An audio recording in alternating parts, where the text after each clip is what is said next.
കൃത്യമായിട്ട് മലയാളികൾക്ക് ഒഴിച്ചുകൂടാൻ പറ്റാത്ത ഒന്നാണ് മദ്യം എന്ന് പറയുന്നത് അല്ലേ. കഴിഞ്ഞ ഉത്രാട ദിനത്തിലേക്ക് മാത്രം നോക്കുകയാണെങ്കിൽ 117 കോടി രൂപയുടെ മദ്യമായിരുന്നു വെബ്കോ ഔട്ട്ലെറ്റ് വഴി വിറ്റുപോയിരുന്നത്. അതുപോലെ തന്നെ കഴിഞ്ഞ ഒരു സാമ്പത്തിക വർഷത്തേക്ക് മൊത്തം നമ്മൾ നോക്കുകയാണെങ്കിൽ 18,500 കോടി രൂപയുടെ മദ്യവും വിറ്റുപോയിരുന്നു. അപ്പോൾ ഓരോ വർഷവും ഇത്തരത്തിൽ മദ്യവിൽപ്പന റെക്കോർഡ് നേട്ടം കൊയ്യുന്ന സമയത്ത് കുടിയന്മാർക്ക് അതുകൊണ്ട് ഗുണമുണ്ട്, നല്ല രീതിയിലുള്ള മദ്യം കിട്ടുന്നതാണ്. അതുപോലെ തന്നെ ഗവൺമെന്റിന് അതുകൊണ്ട് ഗുണമുണ്ട്, നല്ല രീതിയിലുള്ള നികുതിയും പണവും കിട്ടുന്നതാണ്. എന്നാലും മദ്യപിക്കാത്ത സാധാരണക്കാരനായ മലയാളിക്ക് ഇതുകൊണ്ട് യാതൊരു നേട്ടവുമില്ല അല്ലെ. എന്നാൽ ഇന്നത്തെ വീഡിയോയിലൂടെ മദ്യപിക്കാത്ത ആളുകൾക്ക് പോലും ഈ ഒരു വിൽപ്പനയിൽ നിന്ന് എങ്ങനെ നേട്ടമുണ്ടാക്കാമെന്നാണ് ഞാൻ പറഞ്ഞു തരാൻ പോകുന്നത്.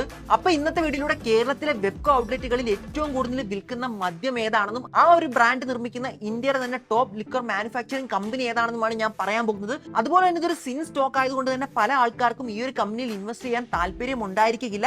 എങ്കിൽ പോലും നിങ്ങൾക്ക് ഈ ഒരു സെക്ടറിനെ പറ്റി പഠിക്കാനും ഈ ഒരു കമ്പനിയുടെ ചരിത്രം മനസ്സിലാക്കാനും ഈ ഒരു വീഡിയോ കൊണ്ട് ഉപകാരപ്പെടുന്നതായിരിക്കും. This is market feed. ഞാൻ അവലക്ഷയ്. നമുക്ക് തുടങ്ങാം.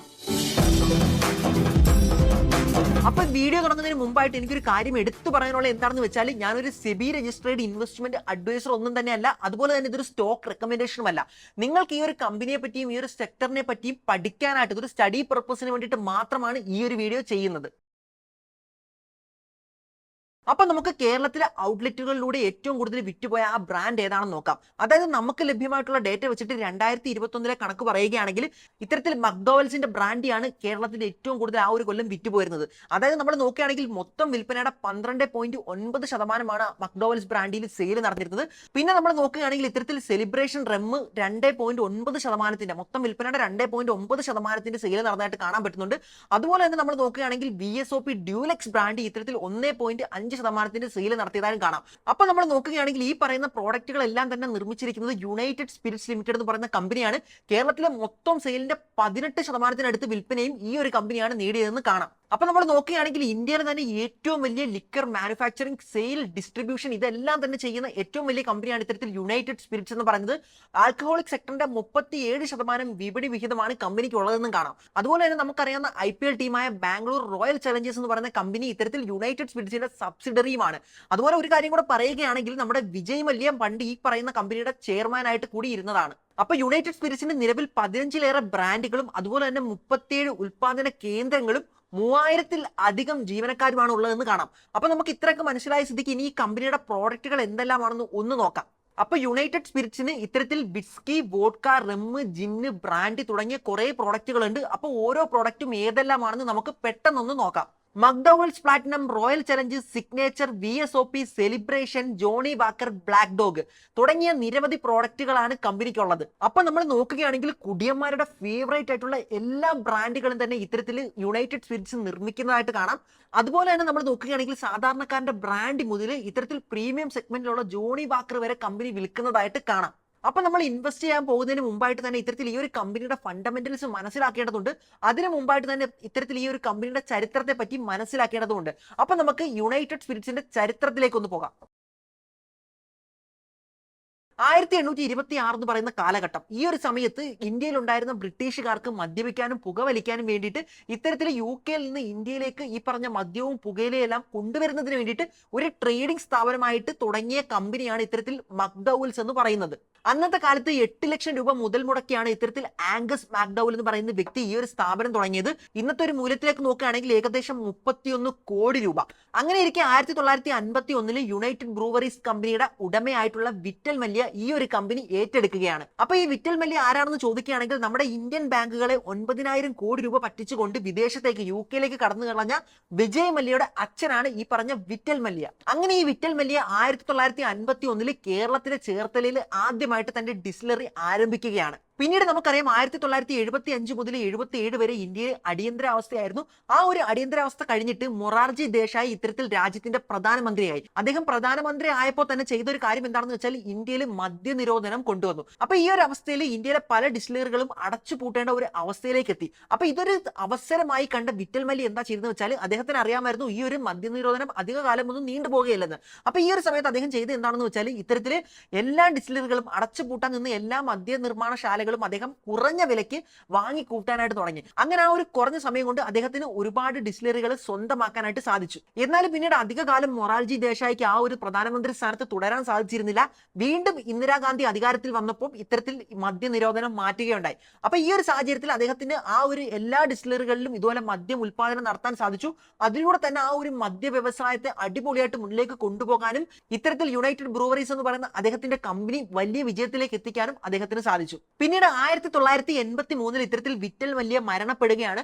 അതിനുശേഷം തന്റെ മകനായ വിജയ് മല്യയാണ് ഈ ഒരു സ്ഥാപനം മുന്നോട്ട് കൊണ്ടുപോയിക്കൊണ്ടിരുന്നത്. അപ്പൊ വിജയ് മല്യയുടെ നേതൃത്വത്തിൽ ഈ പറയുന്ന യുബിഎൽ എന്ന് പറയുന്ന കമ്പനി വലിയ ഉയരങ്ങളിലേക്ക് എത്തിക്കാൻ അദ്ദേഹത്തിന് സാധിച്ചിരുന്നു. അപ്പൊ നമ്മൾ നോക്കുകയാണെങ്കിൽ യുബിഎല്ലിന് അണ്ടറിലുള്ള ഒരു ചെറിയ കമ്പനിയായിട്ട് മക്ഡോവൽസ് ഇപ്പൊ നിൽക്കുകയാണ്.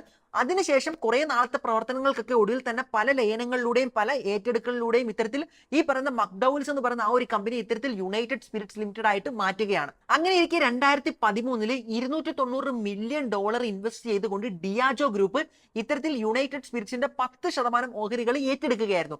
അതിനുശേഷം $390 മില്യൺ ഇൻവെസ്റ്റ് ചെയ്തുകൊണ്ട് ഡിയാജോ ഗ്രൂപ്പ് തന്നെ ഇത്തരത്തിൽ യുണൈറ്റഡ് സ്പിരിറ്റ്സിന്റെ 14% ഷെയറുകൾ ഏറ്റെടുത്തു. അങ്ങനെ നമ്മൾ നോക്കുകയാണെങ്കിൽ പതിയെ പതിയെ യുണൈറ്റഡ് സ്പിരിറ്റ്സിൽ ഇൻവെസ്റ്റ് ചെയ്തുകൊണ്ട് ഡിയാജോ ഗ്രൂപ്പ് ആ ഒരു കമ്പനിയെ ഏറ്റെടുക്കുന്നതാണ് കാണാൻ പറ്റുന്നത്. അങ്ങനെ 2014 ആയപ്പോഴേക്കും ഇത്തരത്തിൽ യുണൈറ്റഡ് സ്പിരിറ്റ്സിന്റെ 54% ഷെയറും ഇത്തരത്തിൽ ഡിയാജോ ഗ്രൂപ്പിന്റെ കയ്യിലാകുന്നത് നമുക്ക് കാണാം. പിന്നീട് 2015 ഇത്തരത്തിൽ വിജയ് മല്യ യുണൈറ്റഡ് സ്പിരിറ്റ്സ് ലിമിറ്റഡിന്റെ ചെയർമാൻ സ്ഥാനം രാജിവെക്കുകയാണ്.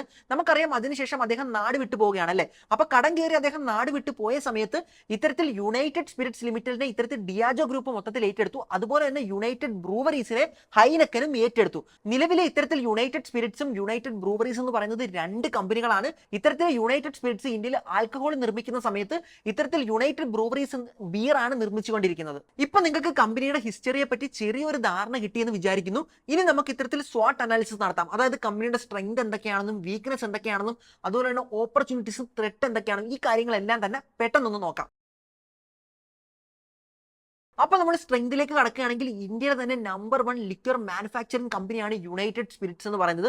37% മാർക്കറ്റ് ഷെയറും ഇവർക്ക് തന്നെയാണ് ഉള്ളത്. അതുപോലെ തന്നെ എടുത്തു പറയേണ്ട ഒരു കാര്യം എന്താണെന്ന് വെച്ചാൽ ആഗോള മദ്യനിർമ്മാണ കമ്പനിയായിട്ടുള്ള ഡിയാജോയുടെ കീഴിലാണ് ഇത്തരത്തിൽ യുണൈറ്റഡ് സ്പിരിറ്റ്സ് പ്രവർത്തിച്ചു വരുന്നത്. അതുകൊണ്ട് തന്നെ ഇത്രയും വലിയൊരു കമ്പനി ബാക്ക് ചെയ്യുന്നത് കൊണ്ട് തന്നെ യുണൈറ്റഡ് സ്പിരിറ്റ്സ് ശക്തമായി തന്നെ അടിപൊളിയായിട്ട് മുന്നോട്ട് പോകുന്നു നമുക്ക് പ്രതീക്ഷിക്കാം. അപ്പൊ നമുക്ക് കമ്പനിയുടെ മാനേജ്മെന്റിന്റെ വ്യൂ എന്താണെന്ന് മനസ്സിലാക്കാനായിട്ട് പെട്ടെന്ന് ചെയർമാന്റെ ലെറ്ററിലേക്ക് ഒന്ന് നോക്കാം. അതായത് വിജയ് മല്യ രാജിവെച്ച് പോയതിനു ശേഷം ഇത്തരത്തില് മഹേന്ദ്രകുമാർ ശർമ്മയാണ് കമ്പനിയുടെ ചെയർമാനായിട്ട് സ്ഥാനമേറ്റത്. അപ്പൊ ആരാണ് ഈ പറയുന്ന മഹേന്ദ്രകുമാർ ശർമ്മ എന്ന് നമുക്ക് പെട്ടെന്നൊന്ന് നോക്കാം. അപ്പൊ ഇദ്ദേഹത്തെ പറ്റി പറയുകയാണെങ്കിൽ ഇദ്ദേഹം ICICI ബാങ്കിന്റെ ബോർഡ് ഓഫ് ഡയറക്ടേഴ്സിൽ ഒരാളായിട്ട് വർക്ക് ചെയ്തിട്ടുണ്ട്. അതുപോലെ തന്നെ നോക്കുകയാണെങ്കിൽ Wipro, Asian paints, blue star തുടങ്ങിയ കമ്പനികളുടെയും ബോർഡ് ഓഫ് ഡയറക്ടേഴ്സിൽ ഇദ്ദേഹം അംഗമായിരുന്നു. അപ്പൊ നിങ്ങൾക്ക് ആരാണ് മഹേന്ദ്രകുമാർ ശർമ്മ എന്ന് പെട്ടെന്ന് ഒരു ഐഡിയ കിട്ടി കാണും. അങ്ങനെയാണെങ്കിൽ ഇതാ ഈ കാണുന്നതാണ് ചെയർമാന്റെ ലെറ്റർ. ഇത് നിങ്ങൾക്ക് കമ്പനിയുടെ ആനുവൽ റിപ്പോർട്ടിൽ നിന്ന് കിട്ടുന്നതാണ്. അപ്പൊ ഇതിൽ അദ്ദേഹം പറഞ്ഞിരിക്കുന്നത് എന്താണെന്ന് വെച്ചാൽ ഇന്ത്യയിലെ ആൽക്കഹോൾ സെക്ടർ എന്ന് പറഞ്ഞത് പോസിറ്റീവ് ആണെന്നും അതുപോലെ തന്നെ ഇന്ത്യയിലെ ഈ ഒരു ആൽക്കഹോൾ കൺസ്യൂം ചെയ്യുന്ന ആളുകളുടെ എണ്ണം, കസ്റ്റമേഴ്സിന്റെ എണ്ണം കൂടി വരികയാണെന്നുമാണ്. അതുകൊണ്ട് തന്നെ പ്രീമിയം സെഗ്മെന്റിൽ ഡിമാൻഡ് വർദ്ധിക്കുമെന്നാണ് അദ്ദേഹം പറഞ്ഞിരിക്കുന്നത്. ഇത് തീർച്ചയായിട്ടും ഒരു പോസിറ്റീവ് കാര്യം തന്നെയാണ്. ഇതുപോലെ തന്നെ അദ്ദേഹം പറഞ്ഞിരിക്കുന്ന മറ്റൊരു പ്രധാനപ്പെട്ട പോയിന്റ് എന്ന് പറഞ്ഞത് ഇത്തരത്തിൽ അവരുടെ പ്രോഡക്റ്റും സർവീസും അടിപൊളിയാണെന്നും ആ ഒരു കാര്യത്തിൽ അവർക്ക് നല്ല കോൺഫിഡൻസ് ഉണ്ട് എന്നുള്ള കാര്യമാണ്. എന്നാൽ ഈ പറയുന്നത് കമ്പനിയുടെ ചെയർമാൻ ആണ്. അതുകൊണ്ട് തന്നെ ചില തള്ളുകളും ഒക്കെ ഇതിനകത്ത് വരാനുള്ള സാധ്യതയുണ്ട്. അതുകൊണ്ട് കമ്പനിയുടെ ചെയർമാൻ എന്ത് പറയുന്നു മാത്രം നമ്മൾ നോക്കേണ്ട ആവശ്യമില്ല. നമുക്ക് നേരെ ഇവരുടെ ഫിനാൻഷ്യൽസിലേക്ക് നോക്കാം. അപ്പൊ നമ്മൾ ഈ ഒരു കമ്പനിയെ പറ്റി കൂടുതൽ മനസ്സിലാക്കാനായിട്ട് കമ്പനിയുടെ ഫിനാൻഷ്യൽസിലേക്ക് വന്നിരിക്കുകയാണ്. അതിന് വേണ്ടിയിട്ട് ഞാൻ ആനുവൽ റിപ്പോർട്ടിലേക്ക് വന്നിരിക്കുകയാണ്. അപ്പൊ ഇതിനകത്ത് തന്നെ പ്രോഫിറ്റ് ആൻഡ് ലോസ് സ്റ്റേറ്റ്മെന്റ് എന്നുള്ള ആ ഒരു ഭാഗമാണ് എടുത്തിട്ടുള്ളത്. അപ്പൊ ഇവിടേക്ക് നോക്കുകയാണെങ്കിൽ നമുക്കറിയാം ഇൻകം എന്ന് പറയുന്ന ഒരു സെക്ഷൻ ഉണ്ട്. അവിടേക്ക് വരികയാണെങ്കിൽ റവന്യൂ ഫ്രം ഓപ്പറേഷൻസ് ഉണ്ട്. അതുപോലെ തന്നെ ഒതർ ഇൻകം ഉണ്ട്. അപ്പൊ ഇതെല്ലാം കൂടെ കൂട്ടിയിട്ട് ടോട്ടൽ ഇൻകം എന്ന് പറയുന്നത് 27,000 കോടി രൂപയായിരുന്നു കഴിഞ്ഞ വർഷം എന്ന് നമുക്ക് കാണാൻ പറ്റുന്നുണ്ട്. അപ്പൊ ഇനി നിങ്ങളൊരു ലിക്കർ കമ്പനിയിൽ ഇൻവെസ്റ്റ് ചെയ്യാൻ പോകുകയാണെങ്കിൽ പ്രധാനമായിട്ടും അവിടെ ശ്രദ്ധിക്കേണ്ട ഒരു കാര്യമാണ് എക്സൈസ് ഡ്യൂട്ടി എന്ന് പറയുന്നത്. ഇവിടെ നമുക്ക് നോക്കിക്കഴിഞ്ഞാൽ കാണാൻ പറ്റുന്നുണ്ട് എക്സ്പെൻസിനകത്ത് ഇത്തരത്തിൽ വന്നിട്ടുള്ള എക്സൈസ് ഡ്യൂട്ടി ഉണ്ട്. അതെന്ന് പറഞ്ഞാൽ ഏകദേശം 17,000 കോടി രൂപയാണ്. അതായത് കഴിഞ്ഞ വർഷം 27,000 കോടി രൂപ റവന്യൂ കിട്ടിയതിൽ നിന്ന് ഇത്തരത്തിൽ 17,000 കോടി രൂപ മാത്രമായിട്ട് എക്സൈസ് ഡ്യൂട്ടി കൊടുത്തിട്ടുണ്ട്. അപ്പൊ ആ ഒരു ചെലവ് കഴിഞ്ഞ് ബാക്കിയുള്ള ചെലവുകളും ടാക്സും എല്ലാം കഴിഞ്ഞ് എത്ര രൂപ കമ്പനിക്ക് കഴിഞ്ഞ വർഷം പ്രോഫിറ്റ് ആയിട്ട് കിട്ടിയെന്ന് നോക്കാം. അപ്പൊ നമ്മൾ ഇതിന് വേണ്ടിയിട്ട് ഏറ്റവും താഴേക്ക് വരികയാണെങ്കിൽ പ്രോഫിറ്റ് ഓഫ് ദ ഇയർ എന്നുള്ളൊരു കാര്യമുണ്ട്. അതായത് എക്സൈസ് ഡ്യൂട്ടിയും ടാക്സും മറ്റു കാര്യങ്ങളെല്ലാം കുറച്ചിട്ട് കമ്പനിക്ക് എത്ര രൂപ പ്രോഫിറ്റ് കിട്ടി എന്നുള്ളതുണ്ട്. അതിലേക്ക് നോക്കുകയാണെങ്കിൽ നമുക്ക് രസകരമായിട്ടൊരു കാര്യം കാണാൻ പറ്റുന്നത് ഇത്തരത്തിൽ 1000 കോടി രൂപയാണ് കമ്പനിക്ക് പ്രോഫിറ്റ് ആയിട്ട് കിട്ടിയത്. അതായത് 27,000 കോടി രൂപ കഴിഞ്ഞ വർഷം മൊത്തത്തിൽ കമ്പനിക്ക് റവന്യൂ കിട്ടിയെങ്കിൽ അതിൽ നിന്ന് എക്സൈസ് ഡ്യൂട്ടിയും ടാക്സും മറ്റ് എക്സ്പെൻസും കാര്യങ്ങളും എല്ലാം കുറച്ചിട്ട് വെറും 1000 കോടി രൂപ മാത്രമാണ് കമ്പനിക്ക് പ്രോഫിറ്റ് ആയിട്ട് കിട്ടിയത്. അപ്പൊ ഇതിലൂടെ നമുക്ക് മനസ്സിലാക്കാൻ പറ്റുന്ന ആൽക്കഹോൾ ബിസിനസ്സിലൂടെ ഏറ്റവും കൂടുതൽ പൈസ കിട്ടുന്നത് ഗവൺമെന്റിനാണ്. അതായത് എക്സൈസ് ഡ്യൂട്ടി, ടാക്സ് എന്നിവയിലൂടെ ഗവൺമെന്റിന് കൂടുതൽ പൈസ കിട്ടുന്നതായിട്ട് കാണാം. ആ ഒരു കമ്പനിക്ക് വളരെ കുറച്ച് പ്രോഫിറ്റ് മാത്രമേ കിട്ടുന്നുള്ളൂ. അപ്പൊ നമ്മൾ പെട്ടെന്ന് ഫിനാൻഷ്യൽസിലേക്ക് നോക്കിയപ്പോൾ നമുക്ക് മനസ്സിലായി എന്താണെന്ന് വെച്ചാൽ കമ്പനി കഴിഞ്ഞ വർഷം പ്രോഫിറ്റിലായിരുന്നു. അതിന് മുമ്പത്തെ വർഷത്തെ അപേക്ഷിച്ച് ബെറ്റർ ആയിട്ട് പെർഫോം ചെയ്തതായിട്ട് നമുക്ക് കാണാൻ പറ്റുന്നുണ്ട്. ഇനി നമ്മൾ കമ്പനിയുടെ പോസിറ്റീവ് കാര്യങ്ങളിലേക്ക് വരികയാണെങ്കിൽ കമ്പനി ഡെറ്റ് ഫ്രീ ആണെന്ന് കാണാൻ പറ്റുന്നുണ്ട്. അതുപോലെ തന്നെ കുറെ നാളായിട്ട് അവർ അവരുടെ കടം കുറച്ച് കൊണ്ടുവരുന്നതായിട്ട് കാണാൻ പറ്റുന്നുണ്ട്. അതുപോലെ തന്നെ കമ്പനിയുടെ ഷെയർസ് ഒന്നും അധികം പ്ലെഡ്ജ് ചെയ്തിട്ടില്ല എന്നുള്ളതും കാണാൻ പറ്റുന്നുണ്ട്. അതുപോലെ തന്നെ വളരെ പോസിറ്റീവ് ആയിട്ടുള്ള കാര്യം എന്താണെന്ന് വെച്ചാൽ കഴിഞ്ഞ ഒരു 5 വർഷത്തേക്ക് നോക്കുകയാണെങ്കിൽ കമ്പനിയുടെ ഫ്രീ ക്യാഷ് ഫ്ലോ ഗ്രോത്ത് എന്ന് പറയുന്നത് 20% മുകളിലാണെന്ന് കാണാൻ പറ്റുന്നുണ്ട്. എന്നാൽ നമ്മൾ നോക്കുകയാണെങ്കിൽ ഇൻഡസ്ട്രി ആവറേജ് എന്ന് പറയുന്നത് വെറും 16%. അപ്പൊ നമ്മൾ ഇനി കമ്പനിയുടെ ഷെയർ ഹോൾഡിംഗ് പാറ്റേണിലേക്ക് നോക്കുകയാണെങ്കിൽ നമുക്ക് മനസ്സിലാകുന്നത് കമ്പനിയുടെ 56% ഷെയർസും ഹോൾഡ് ചെയ്യുന്നത് പ്രൊമോട്ടർ തന്നെയാണ്. അതുപോലെ മ്യൂച്വൽ ഫണ്ട്സ് 10% ഷെയർ ഹോൾഡ് ചെയ്യുന്നുണ്ട്. ഫോറിൻ ഇൻവെസ്റ്റേഴ്സ് ഇത്തരത്തിൽ 15% ഷെയർ ഹോൾഡ് ചെയ്യുന്നുണ്ട്. റീറ്റെയിൽ ഇൻവെസ്റ്റേഴ്സ് 14% ഷെയർ ഹോൾഡ് ചെയ്യുന്നുണ്ട്. ഡൊമസ്റ്റിക് ഇൻവെസ്റ്റേഴ്സ് ഇത്തരത്തിൽ 2.5% ഷെയറും ഹോൾഡ് ചെയ്യുന്നുണ്ട്. അപ്പൊ ഇവിടെ പ്രൊമോട്ടർ ഹോൾഡിംഗ് 56% ആയതുകൊണ്ട് തന്നെ കമ്പനിയുടെ പ്രൊമോട്ടേഴ്സ് കമ്പനിയിൽ നല്ല രീതിയിൽ കോൺഫിഡന്റ് ആണെന്നുള്ളത് കാണാം. ഇതൊരു പോസിറ്റീവ് കാര്യം തന്നെയാണ്. അപ്പൊ നമ്മൾ ഇനി യുണൈറ്റഡ് സ്പിരിറ്റ്സ് ലിമിറ്റഡിന്റെ സബ്സിഡറി കമ്പനികളിലേക്ക് നോക്കുകയാണെങ്കിൽ നമുക്ക് കാണാൻ പറ്റുന്നത് ഇത്തരത്തിൽ റോയൽ ചലഞ്ച് സ്പോർട്സ് ബാംഗ്ലൂർ എന്ന് പറയുന്ന കമ്പനിയാണ് ഇവരുടെ സബ്സിഡറി എന്നാണ്. നിങ്ങൾക്ക് അറിയാവുന്നതുപോലെ തന്നെ ബാംഗ്ലൂർ റോയൽ ചലഞ്ചേഴ്സ് എന്ന് പറയുന്ന IPL ടീമിനെ ബാക്കപ്പ് ചെയ്യുന്നതും ഇവർ തന്നെയാണ്. അപ്പൊ നമ്മൾ നോക്കുകയാണെങ്കിൽ ഈ പറയുന്ന സബ്സിഡറി കഴിഞ്ഞ വർഷം മാത്രം 11 കോടി രൂപയുടെ നെറ്റ് ലോസ് ആണ് ഉണ്ടാക്കിയിരുന്നത്. എന്നാൽ അതിനേക്കാളും രസകരമായ ഒരു കാര്യം എന്താണെന്ന് വെച്ചാൽ അതിന് മുമ്പത്തെ വർഷം ഇത്തരത്തിൽ 89 കോടി രൂപയുടെ പ്രോഫിറ്റും ഈ ഒരു സബ്സിഡറി ഉണ്ടാക്കിയിരുന്നു. അപ്പൊ ഞാൻ ഇതിനെ എങ്ങനെയാ നോക്കി കാണുന്നതെന്ന് വെച്ച് കഴിഞ്ഞാൽ വർഷം ഒരു 1000 കോടി രൂപ പ്രോഫിറ്റ് ജനറേറ്റ് ചെയ്യുന്ന ഒരു കമ്പനിക്ക് 11 കോടി രൂപ ലോസ് എന്ന് പറയുന്നത് ഒന്നും തന്നെയല്ല, ഇല്ലേ? അതുപോലെ തന്നെ നമ്മൾ നോക്കുകയാണെങ്കിൽ മുമ്പത്തെ വർഷം 89 കോടി രൂപയുടെ പ്രോഫിറ്റും ജനറേറ്റ് ചെയ്തിരുന്നു. എന്നാൽ ഈ പറയുന്ന സബ്സിഡറി കമ്പനി ഒരിക്കലും അവർക്ക് പൈസ ഉണ്ടാക്കാൻ, പ്രോഫിറ്റ് ഉണ്ടാക്കാൻ വേണ്ടിയുള്ള ഒരു കമ്പനിയല്ല, മറിച്ച് അവരുടെ ബ്രാൻഡിനെ പ്രൊമോട്ട് ചെയ്യാനും പരസ്യം ചെയ്യാനും വേണ്ടി മാത്രമുള്ളൊരു കമ്പനിയാണ്. അതായത് കഴിഞ്ഞ വർഷം 11 കോടി രൂപയുടെ ലോസ് അവർ ഉണ്ടാക്കിയെങ്കിലും ആ ഒരു വർഷം തന്നെ 100 കോടിയുടെ പരസ്യം ഉണ്ടാക്കാൻ ആ ഒരു കമ്പനിക്ക് സാധിച്ചു.